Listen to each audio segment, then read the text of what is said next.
बस इतना समझ लो कि चुनाव आते ही हम सब मतदाताओं की उलझन बढ़ जाती है। एक साफ सुथरी सरकार बन जाए तो देश की तरक्की हो। हाँ, सच कहा मौसी आपने। कंफ्यूजन वाली बात तो है ही ये। लेकिन बेटा, बिना सोचे तो वोट नहीं दे सकते ना।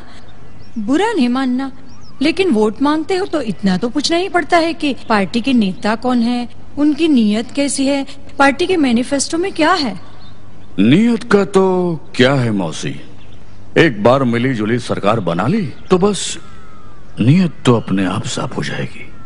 तो क्या अभी नीयत साफ नहीं है? नहीं नहीं मौसी, ऐसा मैंने कब कहा। नीयत तो साफ है पार्टी की, लेकिन हर बार तो सरकार नहीं बना सकती ना। कभी कभी सांसदों को खरीदना भी पड़ता है। खरीदना पड़ता है? हाँ मौसी, ये कुर्सी चीज ही ऐसी है, अब मैं क्या कहूँ। हैं?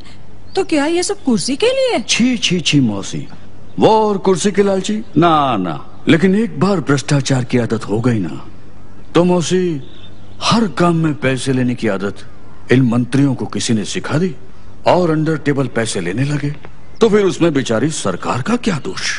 ठीक कहते हो बेटे, कुर्सी के लालची वो, भ्रष्टाचारी वो, फिर भी उसमें उसका कोई दोष नहीं। मौसी, आप तो सबसे पुरानी पार्टी को गलत समझ रही हो। भले ही वो थोड़ी बिगड़ी और दोगली पार्टी है, मगर फिर से उसे सरकार बनने का मौका तो दीजिए।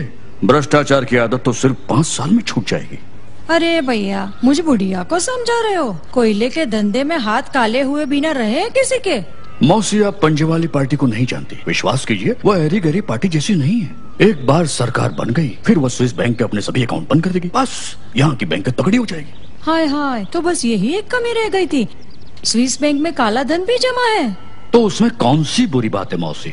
स्विस बैंक में खाता खुलवाने तो नेता, मंत्री और कई बड़े बड़े उद्योगपति भी चाहते हैं। हाँ। अच्छा, तो भैया ये भी बताते जाओ कि तुम्हारी ये गुणवान पार्टी के नए वारिस कौन है? बस मौसी, राहुल बाबा ने हाँ कहते ही हम आपको खबर कर देंगे। एक बात की दाद दूंगी, भले 100 बुराइयां हैं तुम्हारी पार्टी में, फिर भी तुम्हारे मुंह से उसके लिए तारीफ ही निकलती है। क्या करूं मौसी, मुझे सब साफ बोलने की आदत है। तो मैं आपका वोट पक्का समझूं? पक्का? भले मुझे मेरी उंगली कटवानी पड़े, लेकिन मैं ऐसी पार्टी को वोट कभी नहीं देने वाली। मतदाता हूँ, कोई बेवकूफ नहीं। अजीब बात है, मेरे इतने समझाने पर भी आपने इनकार कर दिया। बेचारी पार्टी न जाने कैसे जीतेगी।